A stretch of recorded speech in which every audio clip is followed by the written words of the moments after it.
If I hear of someone whose fashion that I like and I know that they're a person of color, I try to make it a point. But the clothes have to be available. What does our closet look like? What's up, guys? Benny, I know this comes as a newsflash to you, but Michelle Obama is a narcissistic racist against white people. She says so on stage all the time, and dumb old white liberal ladies clap for her. And when you talk about us being disconnected and not talking to each other, I am not out in the world like a normal person anymore. But when I am, people don't even recognize me. You know why? Because they're on their phones. Nobody is looking at each other. I could walk right past somebody. People need to look at me because I am famous. I'm famous. Worship me. Nobody is looking at each other. I could walk right past somebody with a hat on, you know, and I'm just a black woman in a cap. But that's because I don't know. No, I've done it. I don't know about that. I have done it. I fly commercial. I am out there with the people, and folks are not paying attention. I fly commercial. So. Okay. Okay. Like, this is Michelle Obama's brother. That's like, yeah, lady, you fly private. You haven't flown commercial in 30 years. You are the elite of the elites, and all you do is sit around in these little podcast sets looking, I don't know, like a Star Trek character and complaining and bitching about having to buy clothes from white people. I kid you not. This is the new clip of Michelle Obama complaining about having to purchase clothes from white people, saying that if she can find clothes made by someone who's not white, she'll definitely buy them. If I hear of someone whose fashion that I like and I know that they're a person of color, I try to make it a point. But the clothes have to be available. You know, I think we can all do some work to think about that balance in our wardrobes, you know. What does our closet look like and who's in it? Mm-hmm. Who are we supporting in it? Right. You know, and I think if you have the money to buy Chanel, then you have the money to buy everybody. Do you have the money to buy Chanel? You have all the money in the world, yet you still look like that. So maybe it's not the designers. Maybe it's you and your hideous, ugly soul. Good old Ronald Dahl quote. People who are ugly on the inside end up being ugly on the outside all the time. It is so true. What a truism. Imagine Melania Trump saying this and reversing the racist. Imagine the reaction. Melania Trump saying, I'd only buy white designers. It's called racism. It has no place in America. Michelle Obama is a racist. How does one do that exactly? Do you walk into a store and ask, hey, what is the race of the owner? Do you Google the owner's race before you shop? Like, is it a white woman? Can I, if you find out that you're wearing a white woman? White people are the least racist people in the country. Michelle Obama may be one of the most racist public officials I have ever seen. Should we avoid your book? Because, you know, it was, let's see, written by a white lady. Michelle Obama, who was put into office and made one of the most powerful people on earth by white ladies. Now imagine if Melania Trump came out and advised people to avoid black-owned brands. Michelle Obama openly admitting that she's racist. Here comes Terrence Williams. Michelle Obama, I need your undivided attention. I visited the White House. You lived in it. Let's stop the victim routine for a second, because black Americans, when you put our lives side by side, your story doesn't add up. You don't normally compare my life to others, but I grew up in foster care, no parents, no stability, no safety net. I started with nothing. You had 2 parents, stable home, every opportunity in the world. Yet somehow you believe this country. Somehow I believe in this country more than you do. You had a multi-million-dollar book deal, $60 million Netflix contract, mansions, $100 million net worth, and you're still oppressed. Yeah, she's oppressed.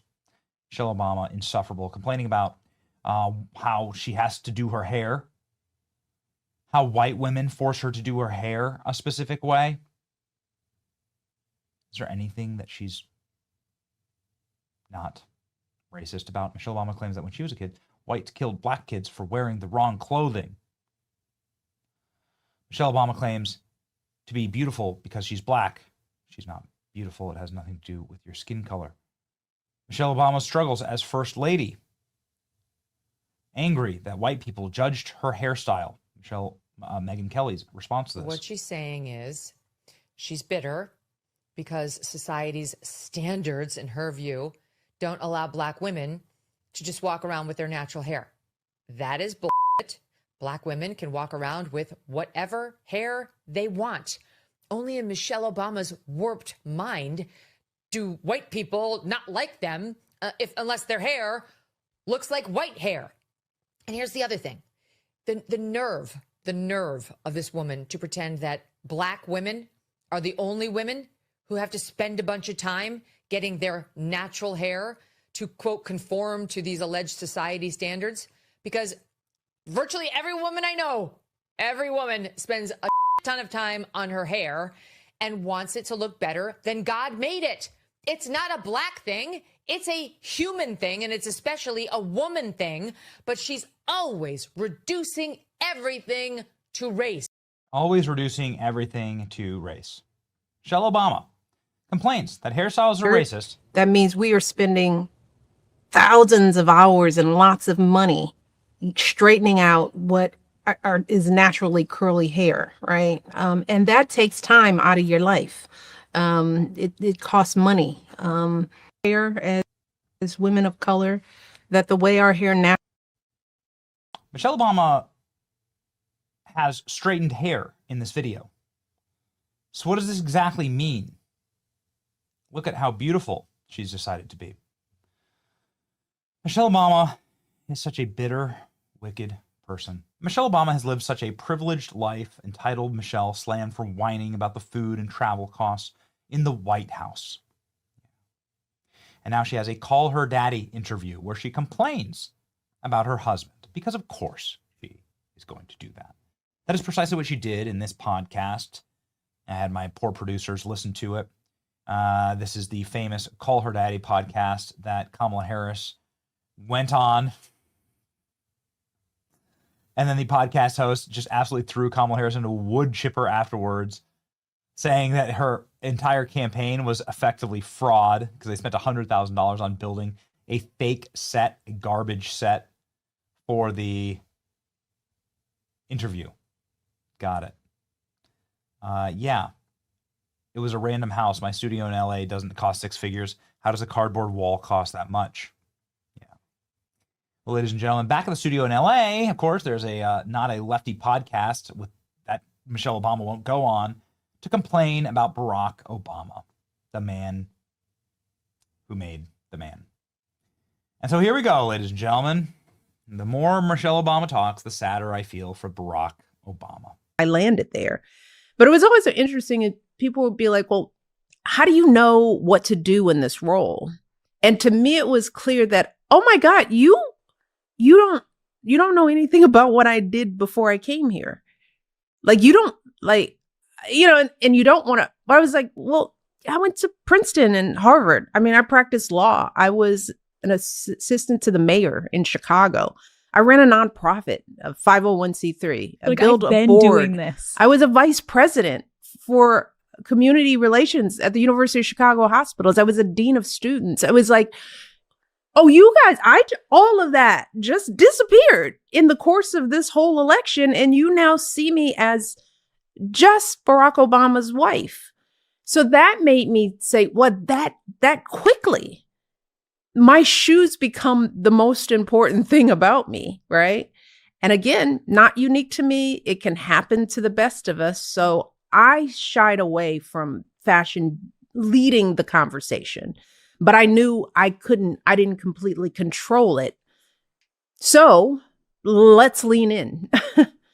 Let's lean in with what we do. Let's make sure that we have a plan and a strategy in place for how fashion, just like everything we did in the White House, would have meaning and impact. That makes so much sense because, again, in the book, you're talking about the behind the scenes of the designers you were choosing and people that you were choosing to work with was so meticulous on your end. But speaking about it, you can now speak about it. Yeah. But at the time, I understand it's like I cannot be reduced to the dress and to the shoe and to the hair and to the whole thing. I want people to hear what I'm actually saying. Let this be a reminder to all of you men, don't marry liberal women. Feminism is a cancer, and this is exactly how you get the destruction of society. Ingratitude. Ingratitude is just one of the ugliest traits on earth. And Michelle Obama, if she's got one thing going for her, it's heaps of that.